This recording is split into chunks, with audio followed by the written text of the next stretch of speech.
Hola, muy buenos días y bueno, ya estamos aquí en el día 29 de nuestro devocional, 29 de enero. Y pues aquí estamos caminando día a día en nuestro devocional y yo espero que estemos aprendiendo a disfrutar a Dios y yo sé que sí, Dios va a hacer su obra, su palabra nunca regresa vacía. Y esto, pues bueno, Semillas de Esperanza, les saludamos y estamos en Cambios Profundos, el devocional. Hoy vamos a ver tres temas. Vamos a ver qué significa cambiar, qué es la idolatría y abrazando mi incapacidad. Es importante para el cambio, para un cambio profundo, entender más, ahora sí que más profundamente qué es la idolatría y ser conscientes de nuestra incapacidad, porque el gran problema que tenemos es la autosuficiencia, amigas. Si un cambio profundo no se obra en la autosuficiencia del ser humano. Y pues bueno, son 11 en punto de la mañana, lunes 29 de enero, llegando al final, casi al final de este mes. Muchas gracias por estar aquí con nosotras.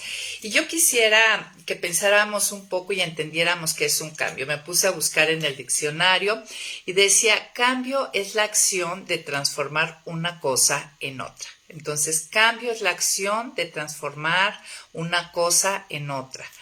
Abandonar una cosa o situación por otra. Y nosotros al inicio de este año y de estos devocionales comentábamos que si observamos que hemos estado viviendo una vida cristiana religiosa, donde nos sentimos en el deber, que hacemos las cosas por deber, que hacemos las cosas por conveniencia o para ser aceptados en un grupo, etcétera, pues este es un tiempo para caminar juntos y que Dios haga una obra de transformar esa vida cristiana ligera, no real, abandonar esa situación religiosa o de motivos equivocados para caminar con Cristo o falsa a veces por otra donde haya un cambio profundo. Y buscaba también, y el cambio bíblicamente hablando significa despojarnos de la forma de vivir de este mundo, tener la mente renovada por la palabra de Dios y vivir con propósito de acuerdo a la nueva identidad que tenemos en Cristo. Entonces, bíblicamente hablando, se refiere a despojarnos de esta forma de vivir, o sea, no amoldarnos al mundo, despojarnos de la forma de vivir de este mundo, como distinguirnos de las demás naciones, digamos, así como el pueblo de Israel en el Antiguo Testamento. La idea de darle las tablas de la ley es que se distinguieran de las demás naciones y que reflejaran el Dios verdadero que tenían.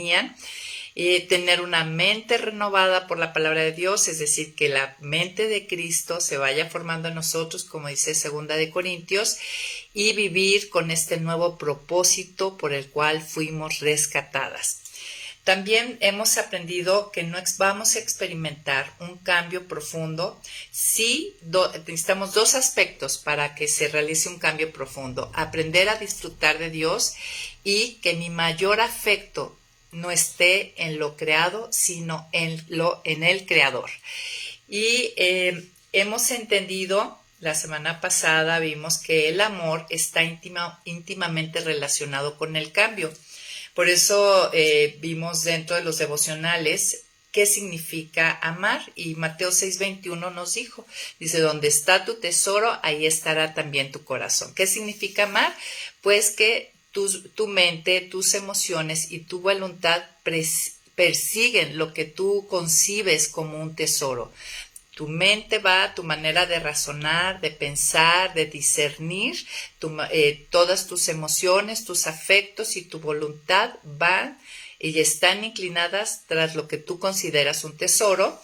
También vimos esa parte que a mí me encantó, amigos, no sé ustedes, cómo es el amor de Dios. Y bueno, fue estupendo ver ahí en el capítulo 4 de Jonás, entre muchas otras cosas, que es un amor misericordioso. Ni Nínive ni Jonás recibieron lo que merecían, ¿no? El profeta, por andar de rebelde y subirse a un barco, fue a la hora de arrepentirse, la ballena lo fue a depositar en Nínive, y Nínive al arrepentirse fue librada de recibir lo que se merecía, que a lo mejor era su extinción, pero se arrepintieron y no hubo juicio, recibieron misericordia. Hemos entendido cómo es el amor de Dios por medio de Santiago 1:17, dice: toda buena dádiva y don perfecto procede de lo alto, del Padre de los luces, en quien no hay sombra de variación. El amor de Dios es constante, no crece ni decrece, es en pleno de principio a fin. Y viendo ahí, estuvimos analizando un poco el contexto de Santiago 1 y dice, empieza diciendo: cuando sean probados o atentados, nadie diga que es tentado por Dios. Nada malo, el mal no puede tentar a Dios, nada malo procede de Dios, toda buena dádiva y don perfecto proceden de Él. Y Romanos 5:8, al responder cómo es el amor de Dios, bueno, estuvo maravilloso, ¿no? Él elige pecadores, cuando el ser humano nunca elegiría pecadores para unirse, por ejemplo, en un matrimonio. No estamos en el casting del peor muchacho, la peor mujer, la peor chica de la universidad. Dios decide amar porque su amor es libre, es incondicional, porque Él está completamente satisfecho en Él. Él no ama como una respuesta. El ser humano, aprendimos que yo amo como una respuesta ante algo hermoso, pero el amor de Dios es totalmente diferente. Él no ama, no responde a tesoros. Él ya está pleno, completo, y como no tiene ninguna necesidad, Él puede amar, es completamente de su voluntad y es totalmente libre. No está inclinado para buscar alguna necesidad que tenga que suplir. Y bueno, eso es lo que estuvimos viendo la semana pasada. Gracias por estar aquí, amigas. ¿Y qué tal si oramos para empezar, después de este breve pero sentido repaso? Antes de empezar, vamos a orar. Señor, damos gracias, Padre, de que podemos tener este tiempo para juntas aprender. Gracias por estos devocionales, por tu palabra, Señor, que es viva y eficaz. Gracias porque tu Espíritu mora en todos aquellos que hemos depositado nuestra fe en Cristo, que nos hemos visto como pecadores que requieren de tu perdón, Señor. Gracias porque somos tus hijos. Y Señor, pues bendice este tiempo, sé tú nuestro Maestro, añade bendición a la lectura de tu palabra que tenemos, conquista nuestras voluntades, abre nuestros ojos, nuestros oídos, para que toda nuestra alma abrace tu verdad, Señor, que la anhelemos, que estemos completos. Tú inclina nuestros corazones a verte como lo que realmente eres, el tesoro, la perla de gran precio, Señor. Te lo pedimos, Padre, en el nombre de Cristo Jesús. Amén. Muy bien, entonces estábamos diciendo que hoy vamos a ver qué significa cambiar, cómo este cambio, el cambiar, está relacionado con la idolatría y con la conciencia de mi incapacidad. Y vamos a empezar con qué significa cambiar, y eso lo aprendimos en Oseas 2. Si tienes ahí tu Biblia, te invito a que la abras en el capítulo 2, y el versículo 12 y 13 era el versículo líder que utilizó Tranchini para explicarnos qué significa cambiar, y se los voy a leer. Dice: la castigaré por los días en que ofreció incienso a los Baales, cuando se adornaba con zarcillos y joyas y se iba en pos de sus amantes y se olvidaba de mí. Sin embargo, volveré a cortejarla, la llevaré al desierto y ahí me ganaré su corazón. Y aquí Tranchini nos explicaba, nos enseña a través de este pasaje, ahorita vamos a ver el contexto, que el cambio tiene que ver con un intercambio de amores. Es cambiar de amante y regresar a mi legítimo esposo. Nosotros hemos visto que en la Biblia Dios utiliza mucho esta figura de relación, de que nosotros, la iglesia, su pueblo, somos su esposa y Él es nuestro esposo. Él nos invita a este tipo de relación, ¿no? Y de esto habla Oseas en este capítulo. Ahora, si cambiar, ¿qué significa cambiar? Es un intercambio de amores, es cambiar de amante y regresar a mi legítimo esposo. ¿Por qué? La pregunta a contestar sería, ¿por qué es necesario intercambiar amores? Que era algo que nos decía Nicolás Tranchini. Porque lo que amo inclina mi voluntad, fue lo que vimos en Mateo 6:21. Lo que amo determina o influye en mis acciones, mi comportamiento. Y en una figura que yo pensaba es, por ejemplo, los maratonistas. Yo tengo varias amigas maratonistas y nunca dejan de maravillarme, ¿no? Ellas aman correr porque encuentran deleite y disfrute en este deporte.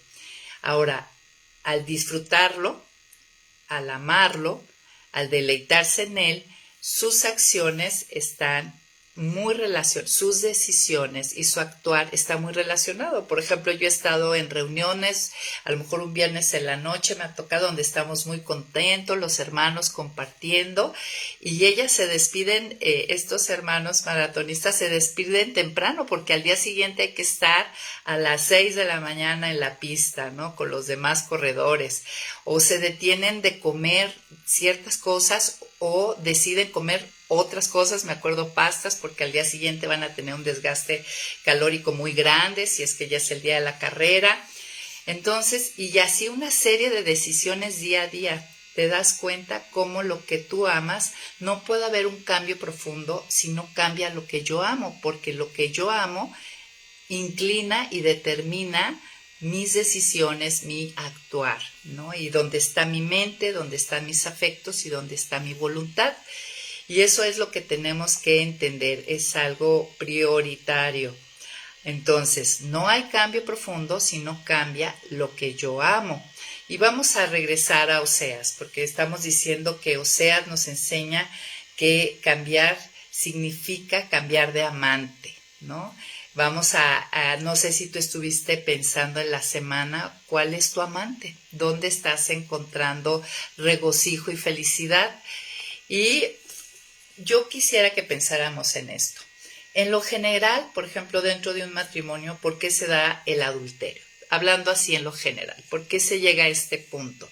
Claro que hay excepciones, pero por lo general, porque abandonamos el primer amor, ¿no? Dejamos de disfrutar de nuestro cónyuge, y dejamos de disfrutar de nuestro cónyuge porque descuidamos la relación, ¿no? Ya en un matrimonio, al pasar cierto tiempo, como que la damos por sentada, ya no la cultivamos y entonces deja de ser deleitosa, incluso empieza a haber ciertas actitudes que lastiman al cónyuge y éste empieza a cerrar su corazón, su comportamiento, entonces ya no es disfrutable y entonces nosotros los ojos empezamos a ver a otro lugar. Entonces, esta es la secuencia como, digamos, en lo general se da un adulterio. ¿Qué es lo que pasa aquí en Oseas 2? Si estás ahí conmigo, ¿qué tal si leemos juntas? Y vamos viendo qué nos dice Dios acerca de dejar este amante para vivir un cambio profundo. Vamos a ir del versículo 1 al 16 juntas. Dice, pueden llamar a sus hermanas Ami. Ami quiere decir pueblo mío.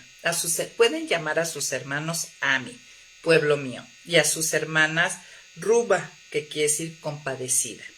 Pero repróchenle a su madre el hecho de no ser ella mi mujer, ni yo su marido. Díganle que deje de serme infiel, que no cometa más adulterio. Entonces aquí vemos cómo el que tú tengas un amante, donde tengas tu mayor afecto, donde tú estés encontrando tu disfrute, tu delicia, fuera de Dios, Dios llama esto adulterio y eso, situación o cosa con la cual yo me enredo es mi amante. De lo contrario, aquí dice Dios, primero hace una advertencia, fíjense, el amor de Dios siempre hace una advertencia, ¿no? Dígale que deje de serme infiel, que no cometa más adulterio. De lo contrario, aquí viene la advertencia, le arrancaré la ropa y la dejaré desnuda, como estaba en el día que nació. La dejaré desolada como un desierto, como tierra seca y la mataré de sed. No tendré compasión alguna de sus hijos porque son hijos de una prostituta. Es un hecho que su madre se prostituyó. La que los dio a luz perdió la honra cuando dijo: voy a seguir a mis amantes porque ellos me dan pan y agua, lana y lino, aceite y vino. Quiero observar aquí algo. Dios hace una advertencia a su pueblo, Dios hace una advertencia a mi persona. Si Él está observando y tú trata de identificarte, si hay algún amante, Él nos está diciendo que no cometamos más adulterio, y nos está advirtiendo sobre una posible disciplina. Y hemos dicho que la disciplina no es un castigo o un acto de depositar la ira, sino un acto de amor por medio del cual nos corrige y no nos deja vivir equivocadamente, como lo hace un buen padre. Y fíjense el versículo 5, dice que yo ando persiguiendo a estos amantes, le estoy siendo infiel a Dios. Dice, voy a seguir a mis amantes porque ellos me dan pan y agua, lana y lino, aceite y vino. Ahora sí, como dice Mateo, ¿no? Dice, no se preocupen por la comida y la bebida o por qué vestirán, ¿no? Estamos sinceramente equivocadas queriendo obtener en estos amantes nuestras necesidades básicas, cuando sabemos que las necesidades básicas y profundas, tanto físicas como del alma, están en nuestro Dios, en nuestro esposo, ¿no? Él le dice esto al pueblo. Por eso voy a plagar su camino con espinos. Voy a cerrarle el paso para que no encuentre el camino. Y este es otro acto de amor de Dios. En otras versiones dice que pondrá en el camino seto de espinos para que a la hora que queramos desviarnos nos pique el espino, nos duela y sigamos en el camino correcto. Dice que voy a cerrarle el paso, y yo recordaba el pasaje donde la mula de Balaam, ¿no? Que le cerraba el paso y terminó hablándole a Balaam para que no fuera a maldecir al pueblo de Dios. Entonces Dios va a hacer todo para que yo deje a mi amante. Eso es parte de su amor. Entonces, fíjese lo que va a pasar lo que dice el versículo 7. Podrá seguir a sus amantes, pero no logrará alcanzarlos. Irá en su búsqueda, pero no los hallará. Y entonces dirá, voy a volver con mi primer marido, porque con él me iba mejor que ahora.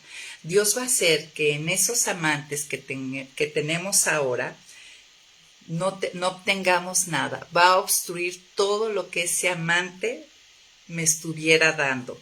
Y todo para que yo vuelva en sí y pueda decir, voy a volver con mi primer marido porque con él me iba mejor que ahora. Y es que ella no ha reconocido que soy yo quien le ha dado el trigo, el vino y el aceite, que soy yo quien le ha multiplicado la plata y el oro que le ofrecía a Baal. Fíjese qué increíble, dice que nosotros no reconocemos que todo lo mismo que le damos a nuestros amantes, lo que ofrecemos a los dioses falsos, son los recursos, los dones, los talentos que Dios mismo nos ha dado, nuestra vida, nuestras habilidades, nuestro tiempo, se la damos al servicio de otros amantes.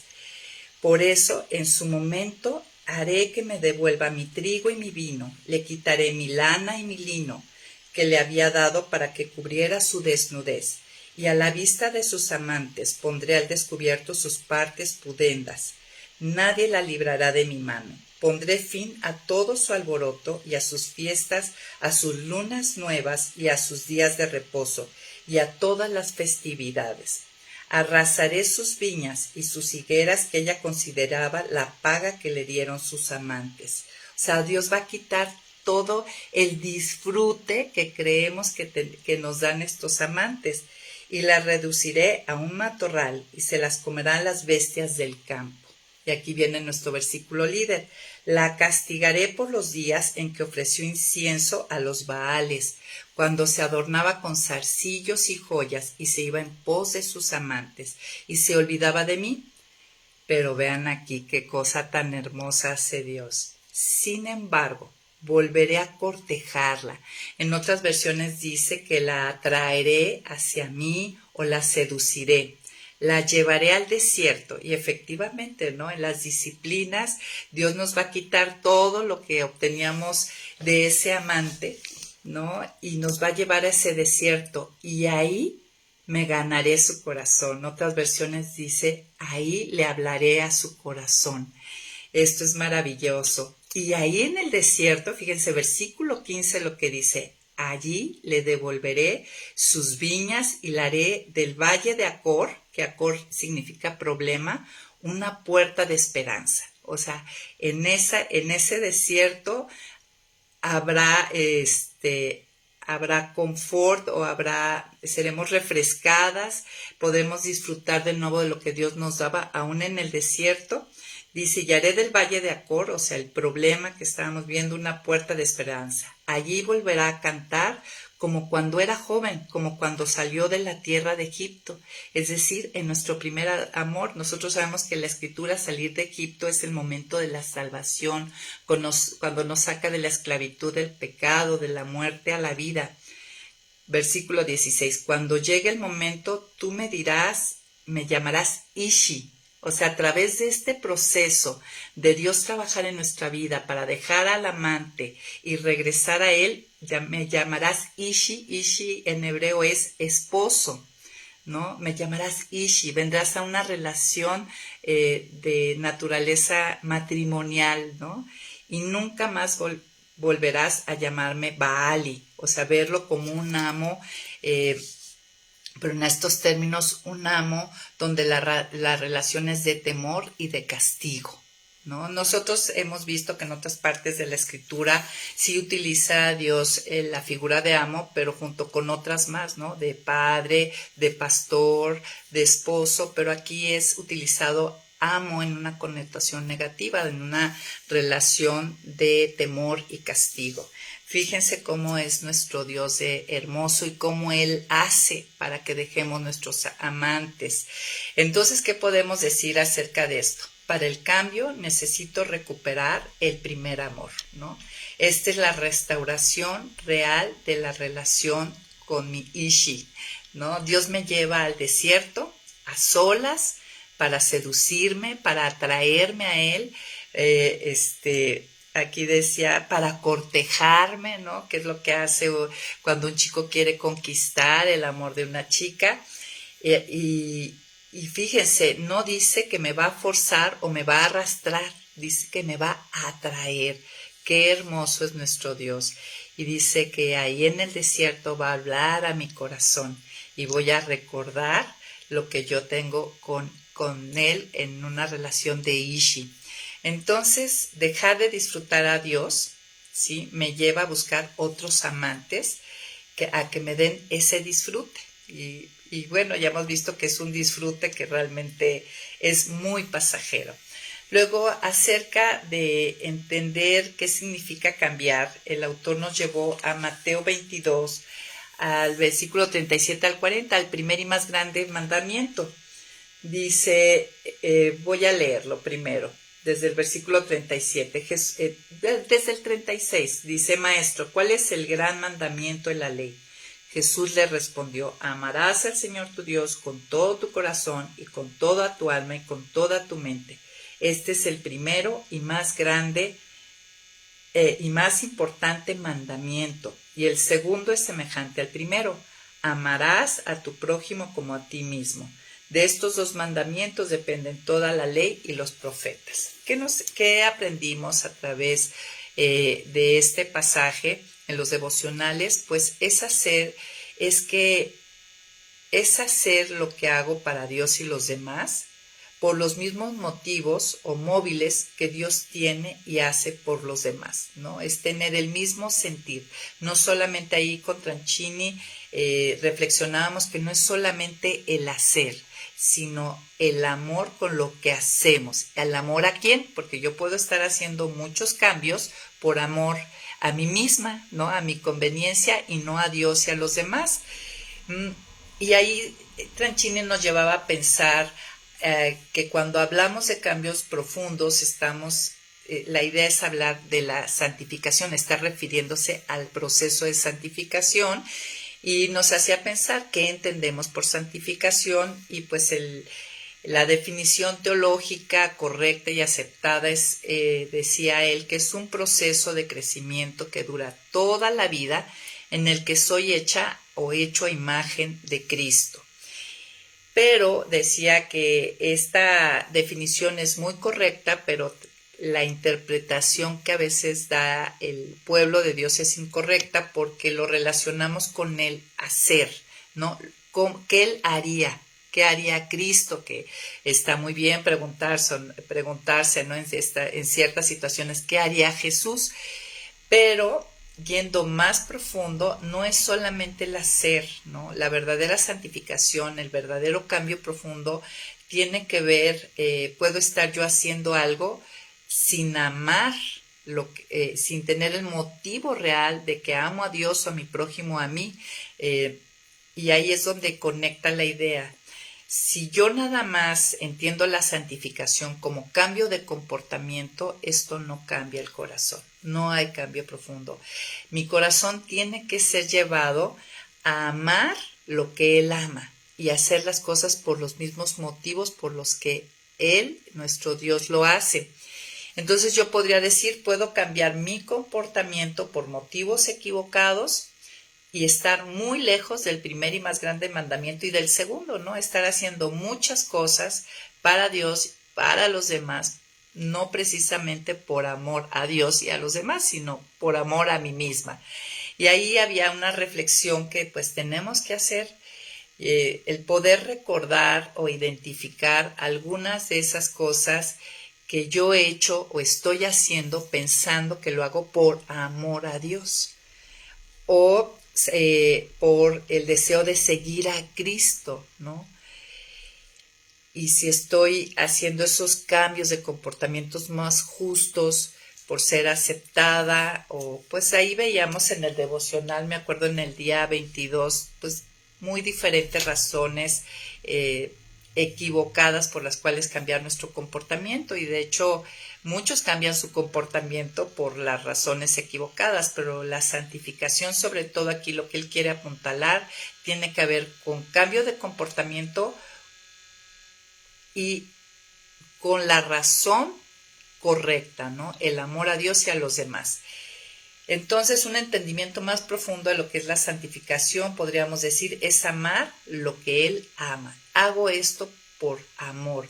Ser más santo no es solo ser más justo, o sea, tener acciones y comportamientos bíblicos, ¿no? Digamos, es más que eso, decía Tranchini, es llegar a amar lo bueno.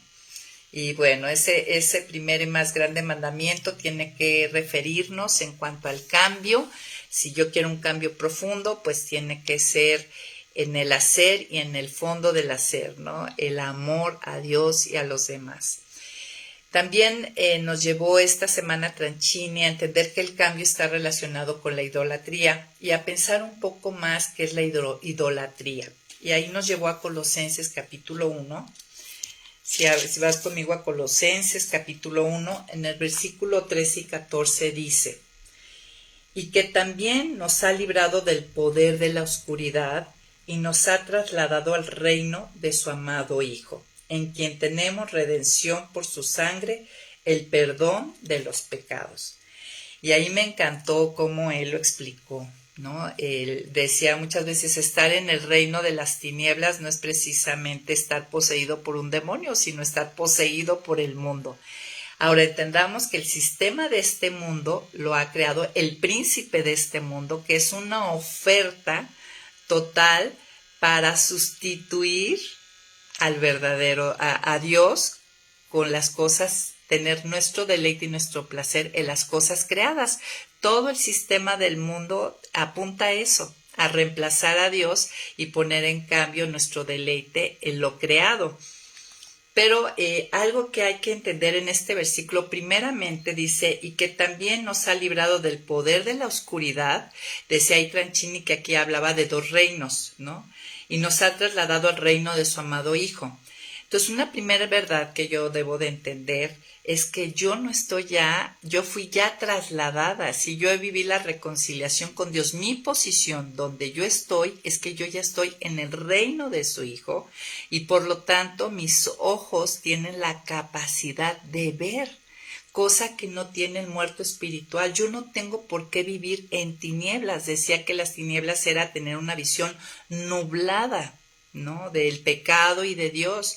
No hay razón, amigos, amigas, si estamos en Cristo, si hemos sido reconciliados y nuestra fe está en Él y en su obra salvatoria, yo no tengo por qué tener una visión nublada. A lo mejor mi visión está nublada o en tinieblas donde no veo con claridad porque yo estoy dirigiendo mi ojo al reino equivocado y no poniendo mi ojo en el lugar del reino de la luz, ¿sí?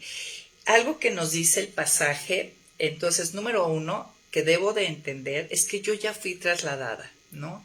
También nos dice que Dios nos ha llenado del conocimiento de su voluntad en toda sabiduría e inteligencia espiritual.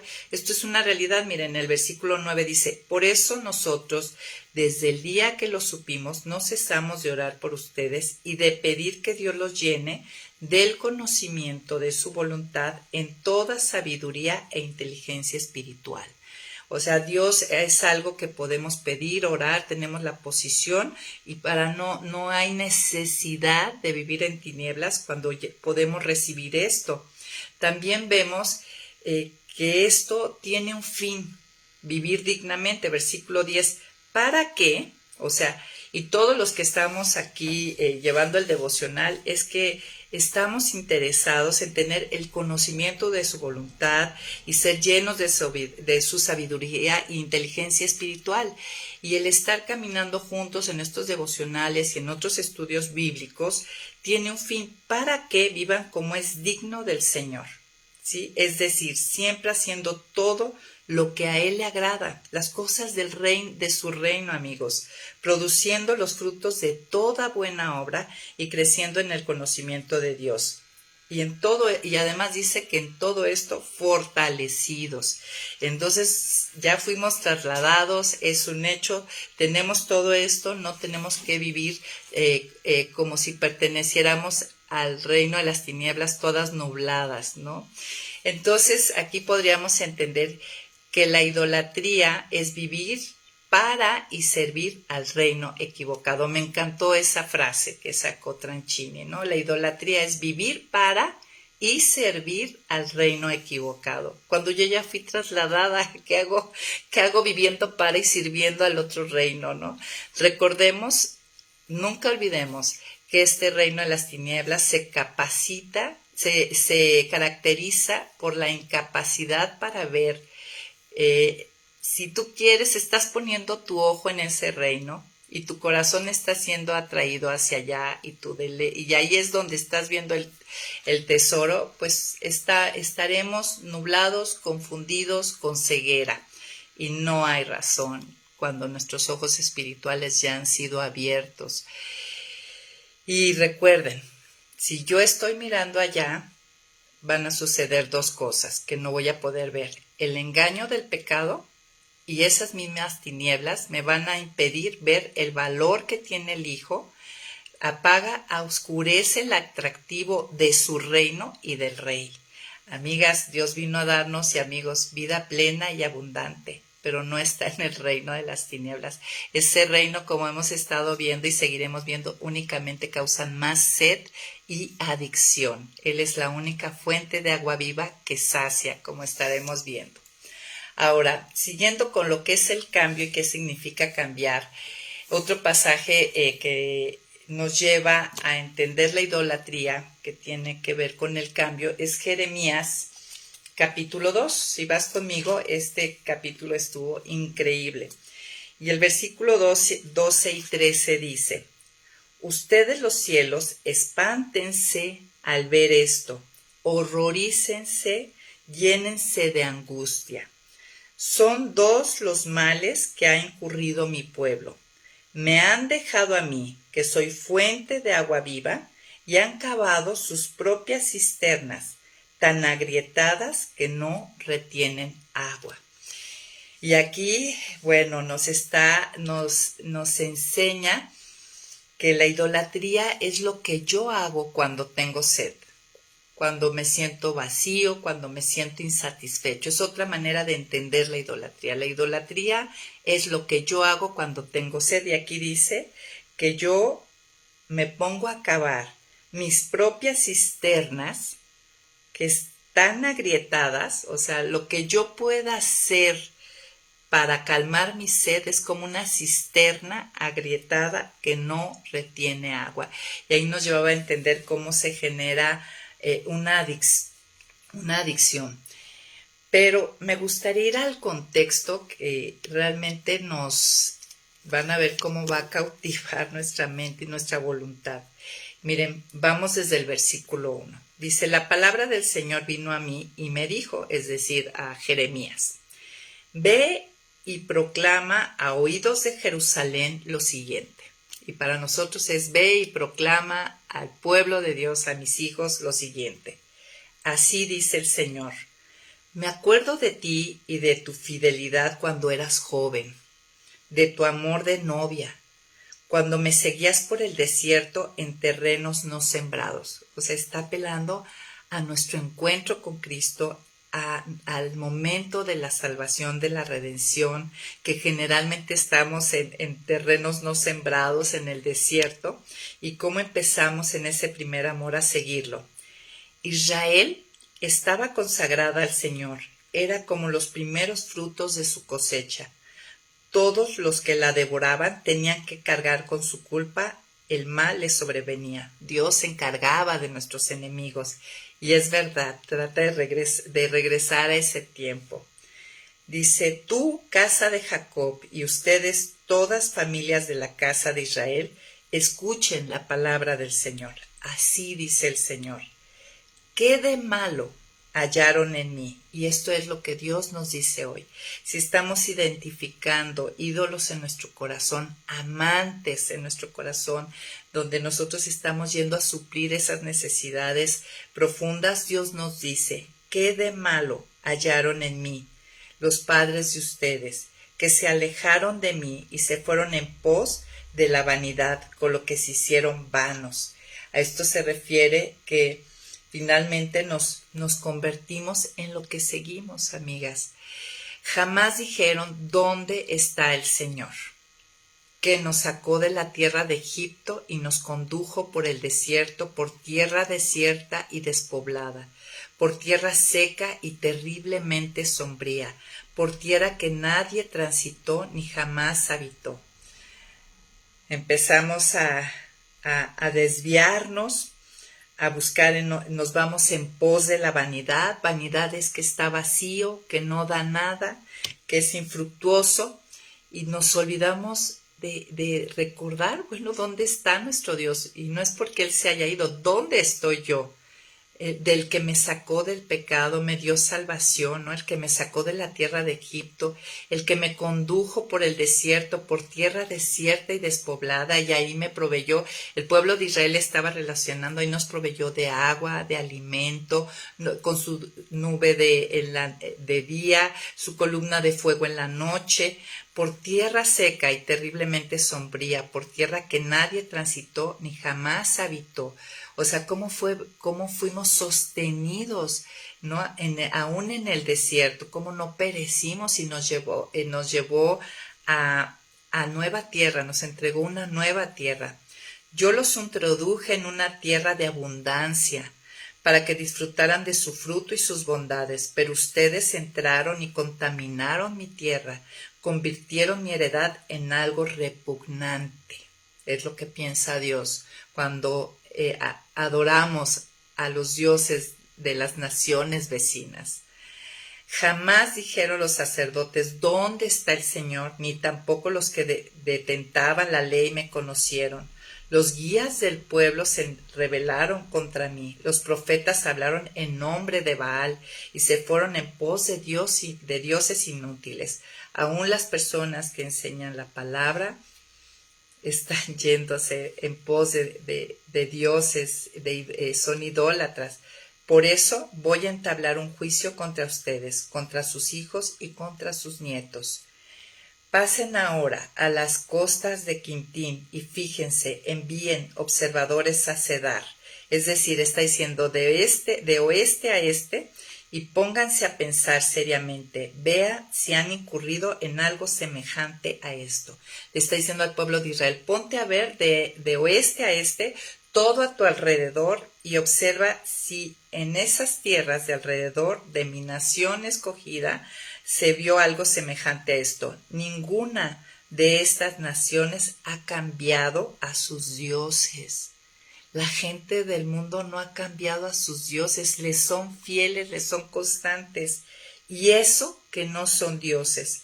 Pero mi pueblo ha cambiado a su Dios glorioso, por lo que no les sirve para nada, por lo vano. Ustedes y ahí por eso el versículo dice así: ustedes los cielos, espántense al ver esto, horrorícense, llénense de angustia. Dice, son dos males en que ha incurrido mi pueblo. Me ha dejado a mí, que soy fuente de agua viva, y han cavado sus propias cisternas, tan agrietadas que no retienen agua. Y luego nos dice en el versículo 14, ¿acaso eres siervo, Israel?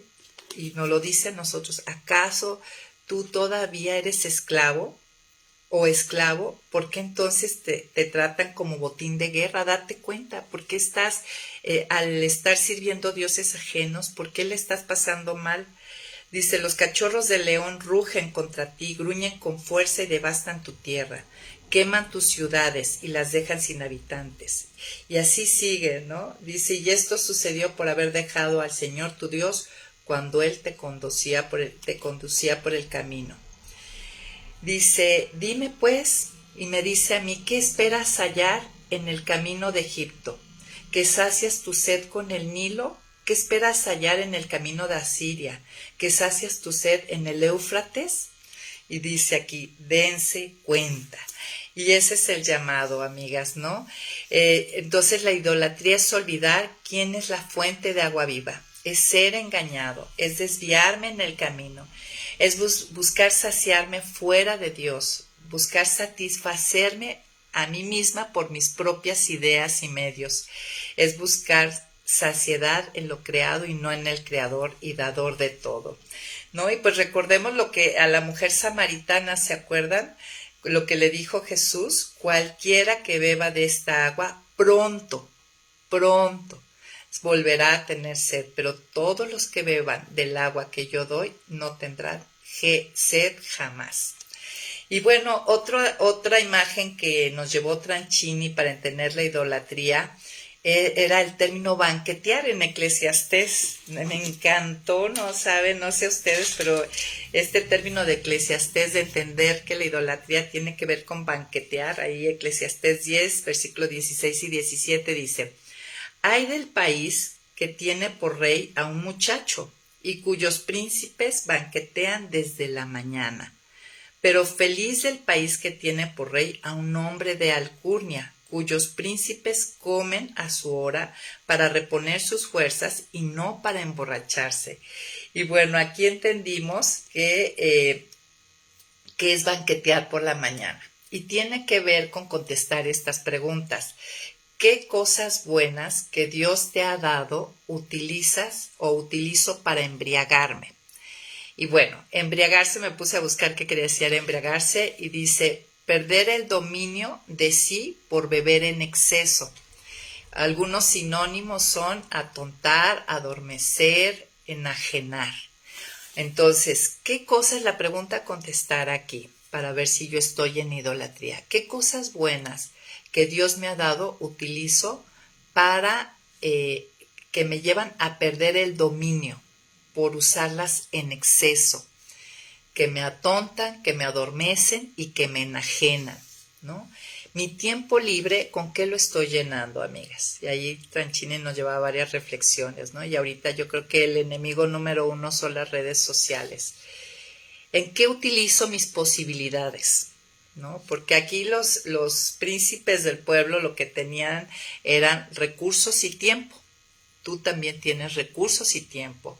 en qué estás utilizando tu tiempo y tus posibilidades, tus recursos. En pocas palabras, un nuevo término para utilizar, amigas, ¿con qué banqueteas? Entonces, banquetear es tomar algo bueno y usarlo de forma abusiva y desenfrenada durante un tiempo específico que debería estar dedicado a otra cosa. Estos jóvenes dicen que banqueteaban de mañana, cuando ellos lo que tenían que estar haciendo era estar viendo por las situaciones del reino, ¿no? Para construir el reino. Y decía ahí Tranchini, mi reino pues es mi familia, dentro de mi trabajo, la gente que me rodea, en el ministerio, el tiempo que tenían que estar, porque dicen banquetean desde la mañana, el tiempo que tenía que ser productivo estaban en otra cosa. Y eso que hacen es algo sin sentido y sin trascendencia. ¿Qué estoy haciendo que me enajena, que me atonta, que me adormece, que me hace perder el dominio? Que dices, yo ya, cuando me di cuenta ya llevaba 1 hora en el TikTok. O cuando me di cuenta ya llevaba 5 episodios de la miniserie y dejé de estar con mis hijos y de atender las cosas necesarias de mi reino, ¿no? Son cosas que hago sin sentido y sin valor. Ahora, me gustaría enfatizar que hay una gran diferencia entre la recreación y la adicción, ¿no? Porque si vemos en 1 Corintios 6:12 dice, todo me está permitido, pero no todo me conviene. Todo me está permitido, pero no permitiré que nada me domine. O sea, la recreación es correcta, no hay ningún problema, amigas. La cosa es embriagarme con esa recreación, perder el dominio por hacerlo en exceso, ¿no? Estar atontada, adormecida, enajenada y dejando de atender las cosas que debo atender. Entonces eso ya es un ídolo, es donde estoy saciando mi sed o llevando mi descanso, ¿no? Y aparte se está creando una adicción. Voy para tomar de esa satisfacción o de ese descanso, no sé por qué estemos enajenadas, pero al ratito vuelvo a tener sed, o sea, voy por más y aparte las dosis tienen que ser más y más grandes. Si al principio me entretenía con 5 minutos de un TikTok o con un capítulo de la miniserie, al rato soy insaciable. O si antes con ver un poquito el Facebook, felicitar a algunas amigas era suficiente, de repente me doy cuenta y pasaron horas. En fin, ¿no? ¿Con qué ando banqueteando? Y bueno, amigas, vamos a cerrar aquí. La próxima semana, sé que esta semana también empezamos a ver Abrazando mi incapacidad y vimos ahí Miserable de mí con Romanos y luego vimos cómo Dios produce en Filipenses el querer como el hacer, pero lo vamos a juntar con la próxima semana que va a seguir Mi unión con Cristo. Entonces, próxima semana haremos el cierre de Abrazando mi incapacidad y mi unión con Cristo. Y bueno, hoy aprendimos, vamos, ¿qué tal aterrizar? ¿Qué aprendimos hoy? Pues, ¿en qué consiste el cambio? Oseas me enseñó, pues, que debo de dejar mi amante, ¿no? Recordar, darme cuenta que aún los recursos que Dios me ha dado, los talentos, las habilidades, las he estado utilizando y llevando con mi amante. Darme cuenta que en mi amante estoy buscando supla las necesidades profundas que solamente Dios produce y acudir a la advertencia que Dios hace de dejar mi adulterio y mi amante, porque si no en su amor Él va a tratar con mi vida. Pero aún si yo estoy en un desierto, qué hermoso ver el amor del Padre. Él dice que me va a atraer, me va a seducir y en ese desierto volveré a experimentarlo, a gozarme con su presencia, con su llenura y volveré a llamarle Ishi, ¿no? Qué hermoso. También entendimos que ¿qué significa cambiar?